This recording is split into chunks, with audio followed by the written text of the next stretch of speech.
Poursuivons maintenant avec la recherche de l'équation de l'hyperbole. Premièrement, il faut déduire la forme recherchée d'après l'orientation de la courbe. On a une hyperbole qui est horizontale, donc là, la forme recherchée, x au carré sur a au carré moins y au carré sur b au carré égale à 1. On vient trouver l'équation d'une asymptote. On a un point par lequel passe notre asymptote ici. Puis on sait qu'elle passe par 0, 0. Donc, on a ici 2 points par lesquels passent nos asymptotes. Alors, mon A, y2 moins y1 sur x2 moins x1. Donc, moins 4 moins 0 sur moins 3 moins 0. Alors, 4 tiers. Donc, y est égal à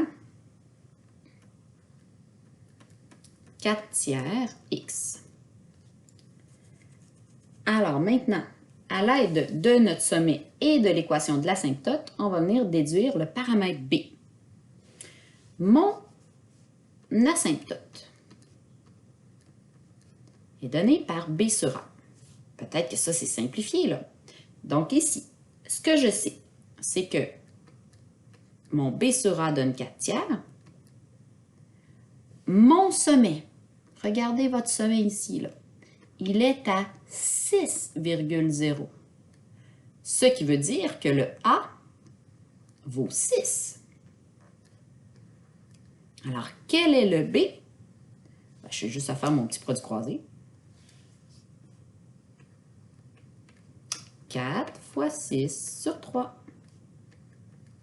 24 tiers, donc 8. Alors, on a notre réponse. X au carré sur 36 moins y au carré sur 64 égale à 1. On va aller en faire un autre.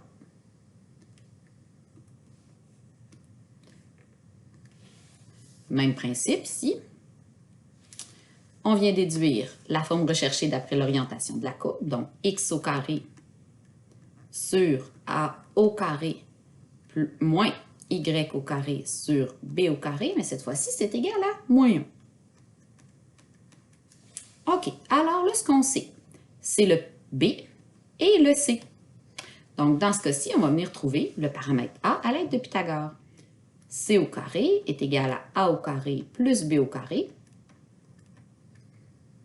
On connaît le c, il vaut 13. Parce qu'on connaît ici les coordonnées de notre foyer, on sait que le B vaut 5, puisqu'on connaît le sommet d'une hyperbole verticale, donc c'est le B. Alors, il nous manque juste le A. Donc, 13 au carré.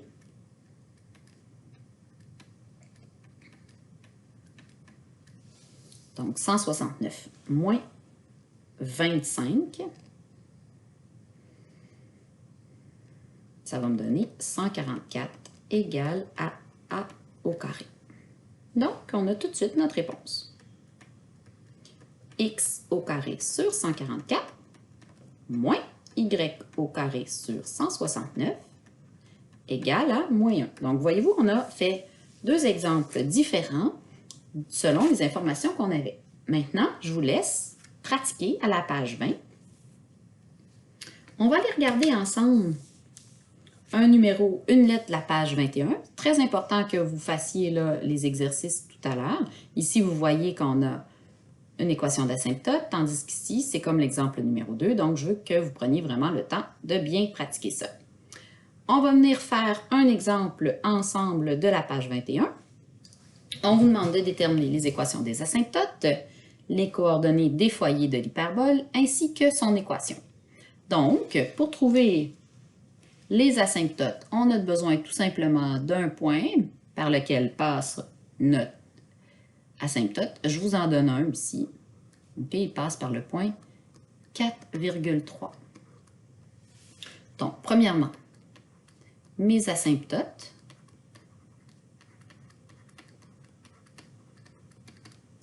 J'ai donc un monte de 3 tasses de 4. Là, je ne vais pas faire trouver mon A plus longtemps que ça. Mes asymptotes sont donc plus ou moins racine de 3, racine. Ah, bah, boy, plus ou moins 3/4 de x. Je vois ici que mon sommet sur mon axe transverse qui est horizontal, donc mon A. Hein, mon A vaut 4.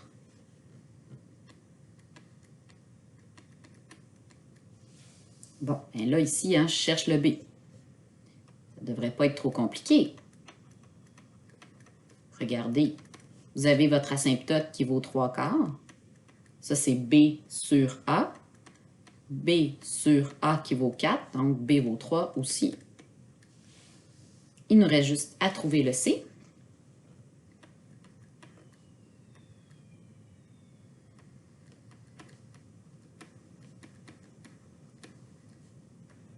Avec Pythagore.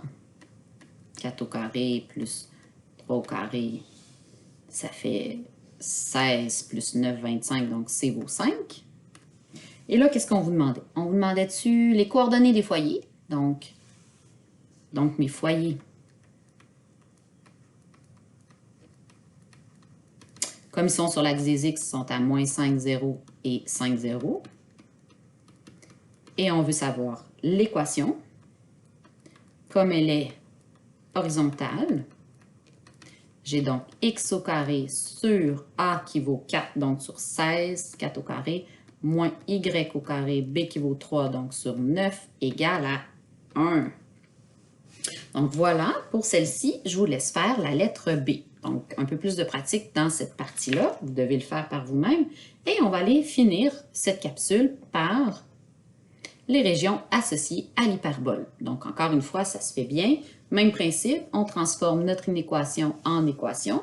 On va tracer la courbe frontière avec un trait plein ici, c'est plus grand ou égal, ou plus petit ou égal. Trait pointillé ici, c'est plus grand ou plus petit.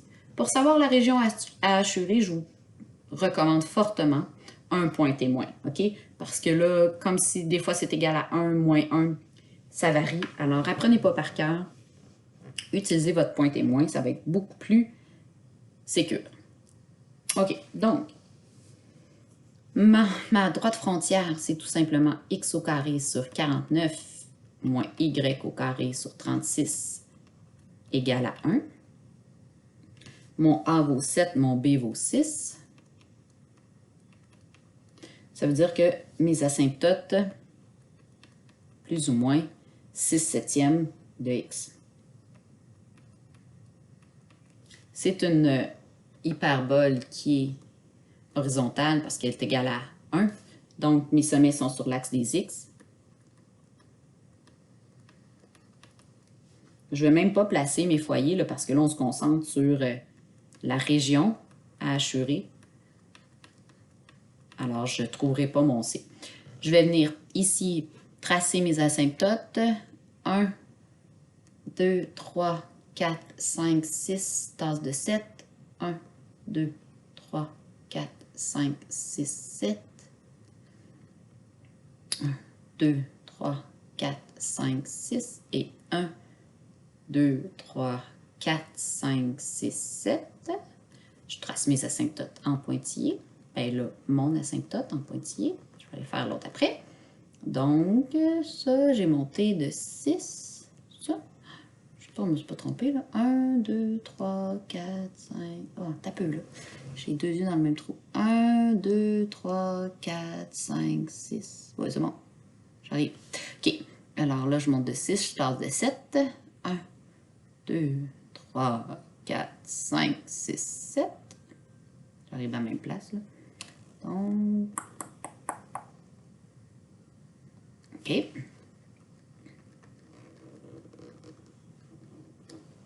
Votre sommet, il est ici, vis-à-vis 7. Ici, vis-à-vis 7. On va la tracer en trait plein parce qu'il y a un symbole d'égalité.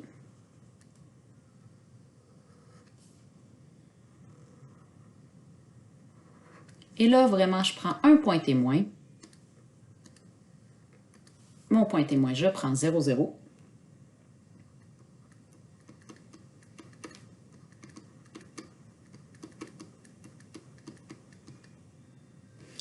0 sur 49, ça donne 0. 0 moins 0, est-ce que c'est plus petit ou égal à 1? Oui. Donc, on vient hachurer l'intérieur. Puis là, je passe par-dessus mes asymptotes, là.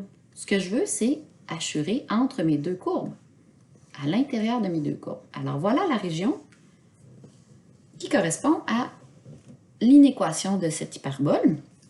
On va faire la lettre B ensemble. Même principe. Mon A ici, là, je remplace tout simplement ça par égal. Là. Je ne vais pas le réécrire au complet. Mon A vaut 9, mon B vaut 5. Donc, mes asymptotes, Y va être égal à plus ou moins 5 neuvièmes. Et ça, c'est un 9. Là. Bon. Mes sommets sont à 0, moins 5 et 0,5 parce que c'est une... Vu que c'est égal à moins 1, donc elle est verticale. Alors, je vais tracer pour commencer mes asymptotes. Monte de 5 tasses de 9. 1, 2, 3, 4, 5. Puis 9, c'est ici. 1, 2, 3, 4, 5. 9, c'est là.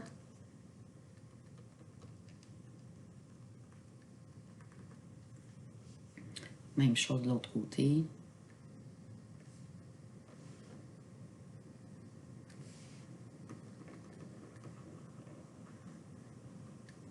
Mon sommet est ici.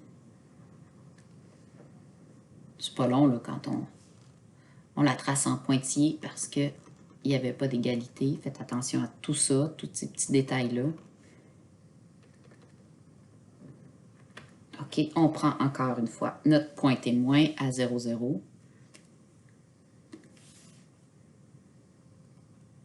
Mon point témoin à 0, 0. Alors, 0 sur 81, ça fait 0. Moins 0, est-ce que c'est plus petit que moins 1? Est-ce que 0 est plus petit que moins 1? Ben non, c'est faux. Donc, on ne va pas hachurer vers le point témoin, mais bien ici, à l'intérieur. Ben, comme ça, vers l'extérieur, en fait. Voilà. Je vous laisse terminer l'exemple C, la lettre C, et c'est ce qui complète toutes les notions qu'on avait besoin pour le moment, là, pour notre hyperbole. Donc, bonne pratique à vous!